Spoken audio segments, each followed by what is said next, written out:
This is an Elnita 140, produced for Elna. It's a Japanese or Taiwan machine.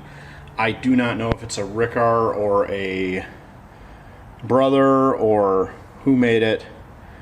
To wind a bobbin, there is a pair of spool pins on the machine.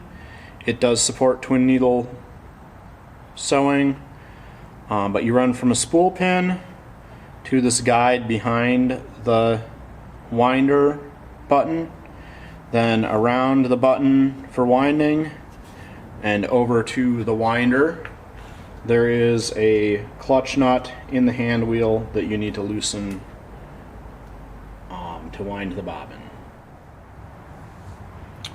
To thread the Elnita 140, there are two spool pins on the back of the machine here, and I have a big spool cone behind the machine. So start on one of your spool pins. It supports twin needle thread or sewing, so you can use both spool pins. We come across the guide behind the winder button, holds the thread up so it doesn't rub or catch on the handle here, and then it goes from that guide underneath a hook on the back of the machine, comes across the slot in the top, down between the tensioner discs, and then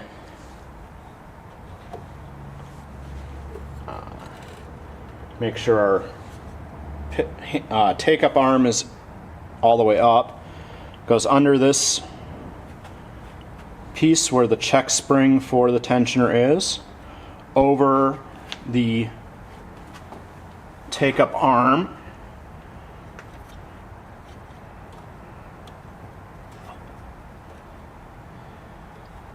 there's a thread guide just inside the door here on the bottom, and a thread guide on the needle bar, and the machine threads from front to back.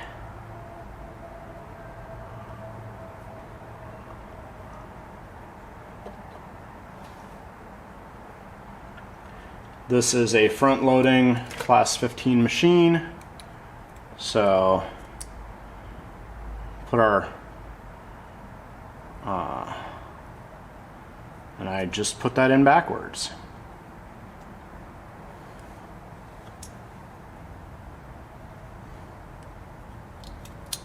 Alright, so our bobbin is unrolling clockwise, goes in the hook, comes out underneath the bobbin case tension spring,